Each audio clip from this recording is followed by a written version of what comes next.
bishaanii lafa kaatee halkanii bubbee keessa na dhaabdee bultee dubbiin itti godhattee kati haaftee hireen wal miliitee garaa kamii keessa dhalattee namiitee na jawaattee waliin agarruu silaafu walimaatu rabbaduu dhimmi maangoo waliin agarruu silaafu walimaatu rabbaduu dhimmi maangoo.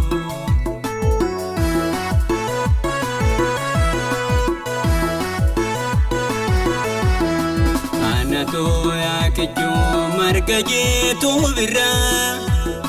maaltu naarraa badii jaalatee kan biraa akka keetiif du'ee harka waaqaa jira nagattee waan kan kee hin dagaadhu tura namni yoo waa dhibbee yaada oolee bulaa kaganuu hedduma nadhee haatee dura.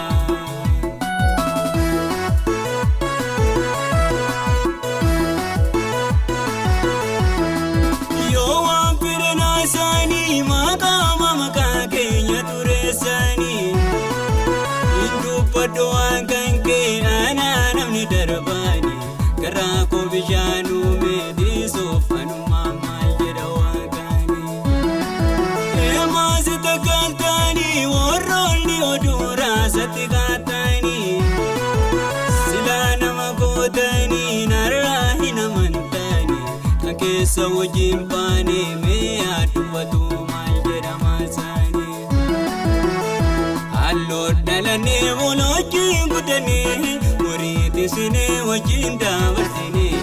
darguuf jeeqataa manaa ijaaranii dirakkuu kulluu allaagaa taphanii mee maal godharee namaan taatu hiree rabbi keessa jiranii.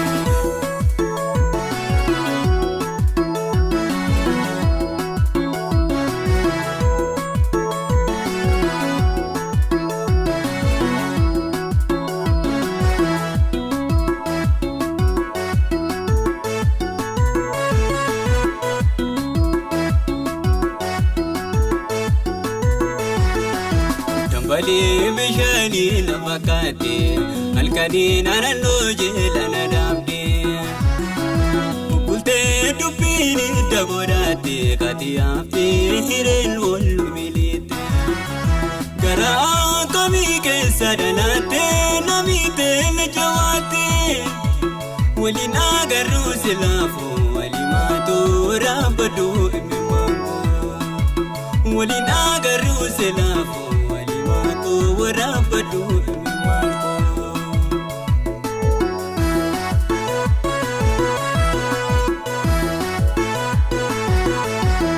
Badeessaa muranii kumaa boonqisanii kullee akka titii dammaa godhisanii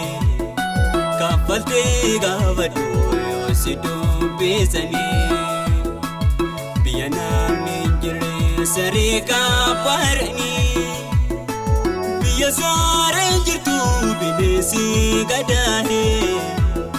malif na mulatu garana madae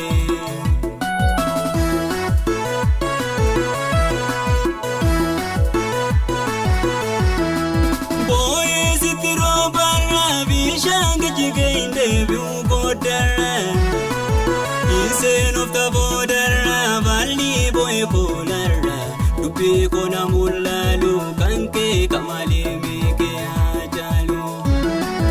abaddu inafani kan wanta jiru pinjire asani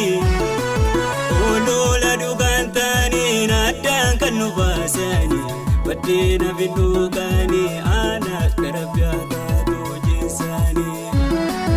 wal jalatani nyatani dugani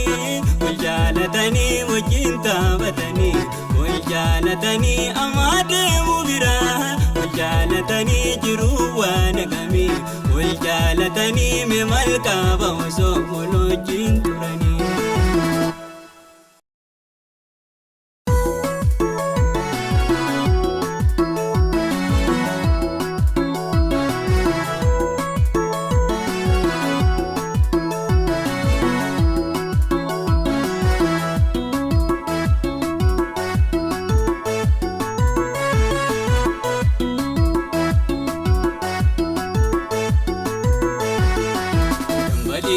bishaanii na fakkaate halkaniin bubbee keessa na dhaabde